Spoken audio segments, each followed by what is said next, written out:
Good morning. This is Dave Jones with Storm Center Communications and Geo Collaborate with your 9:30 update on this Saturday, September 24th, 2022. Again, we have active tropics going on, and we now have Tropical Storm Ian that's in the Caribbean. We're going to be focusing on that here in just a moment, but you can see from the wide sector here, Ian is that area of bright cloudiness south of, looks like Cuba on this wide shot. But we also have some areas of interest far across the Atlantic, too. We're not going to spend any time on that, but certainly we have Hurricane Fiona that is also impacting the Canadian Maritimes, and we'll be showing you that here at the very end. So I just want to remind you that this is a Phase 0 update for the All Hazards Consortium. This is derived from the playbook that has been put together over the last several months through multiple exercises. And Phase 0 means we're in the monitoring stage, planning stages, when a storm is 4 to 7 days away from making an impact on the continental United States. And that is what we have right now. I want to show you the latest satellite picture from the GOES high-resolution satellite. So we're orbiting 22,300 miles up there in space, and look at that. We can see the thunderstorms that are starting to wrap around the center of Tropical Storm Ian. Ian is only has now 45-mile-per-hour winds, but it is increasing in intensity. Hurricane Hunter aircraft are out there right now. They'll be out there monitoring the storm pretty much all day between NOAA and the U.S. Air Force, their Hurricane Hunters. But you can see that that area of orange and red, their thunderstorms, they are increasing in aerial coverage as the rotation continues around Ian. It will start to intensify as it moves towards the west. It's moving fairly slowly, but we are expecting, the National Hurricane Center is expecting a turn towards the northwest in the next 24 to 48 hours. I want to show you Geo Collaborate and what that means here for those of you who are making plans in Florida. This is the current location down here in the Caribbean Sea for Ian. Now with 45-mile-per-hour winds, we can zoom in a little bit closer in here to show you that it looks like it's going to stay south of Jamaica, although the winds will kick up some surf in Jamaica and also in Grand Cayman. There's going to be quite a bit of impact there as Ian is forecast to become a Category 1 hurricane and then perhaps strengthening to a Category 2 before it makes landfall in western Cuba. That would be during the early morning hours of Tuesday. So we have time to sort of refine the track. The error bars and aerial coverage for hurricane forecast in the cone of uncertainty over 4 to 5 day period is about 120 to 140 miles. So it could make landfall anywhere in Florida from the Keys and cut across to Miami all the way to the Panhandle. So because of that, Florida governor has issued a state of emergency for Florida for about a number of counties. I think it's 24, 28 counties. And so now preparations are underway in the state. But I encourage you to pay close attention to how the track is going to change. Remember that the cone of uncertainty is not a damage path. It is the area where the center of the storm could move. So it could move along the right side and not even hit Florida directly. It could move along the western edge and perhaps make landfall in the panhandle of Florida. But in the middle, and the Hurricane Center and most meteorologists tell you not to pay attention to the center line because that does not mean that's exactly where the center is going to cross the coast. It just shows you where the center of that uncertainty is in the cone.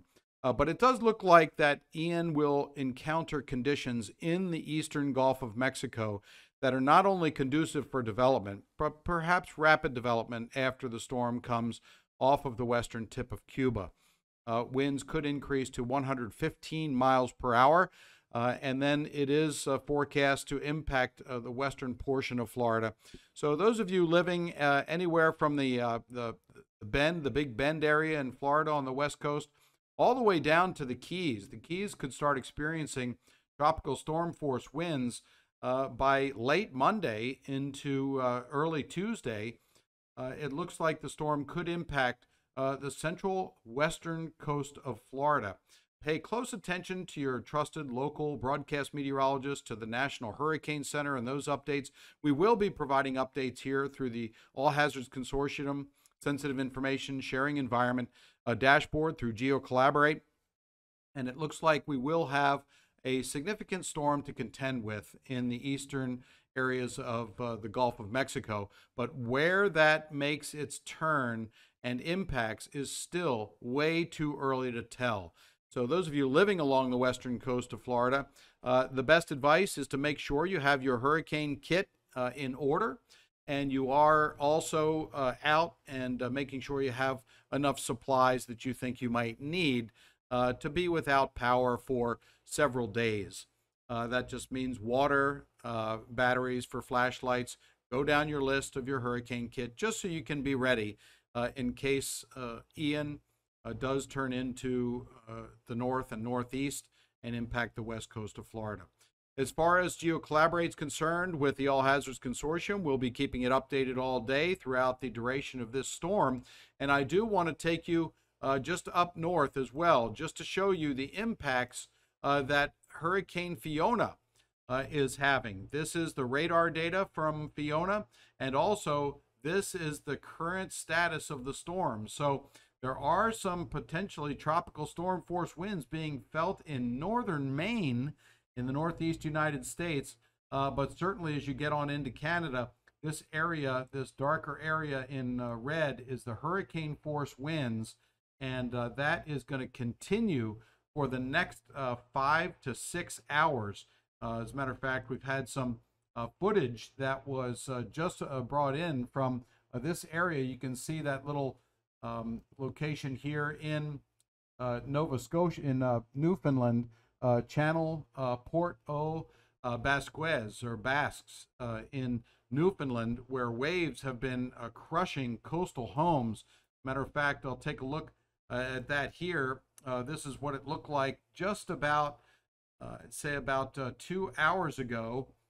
This is what it looked like in Port au Basques in Newfoundland, with very high waves, many properties damaged with coastal erosion, and that wind is continuing to batter them this morning. So this is the satellite picture that has been collected over the night and through just about an hour or so ago. The spinning motion of Fiona is continuing. Fiona is changing into an extratropical cyclone, but it really doesn't matter to the folks there in eastern Canada.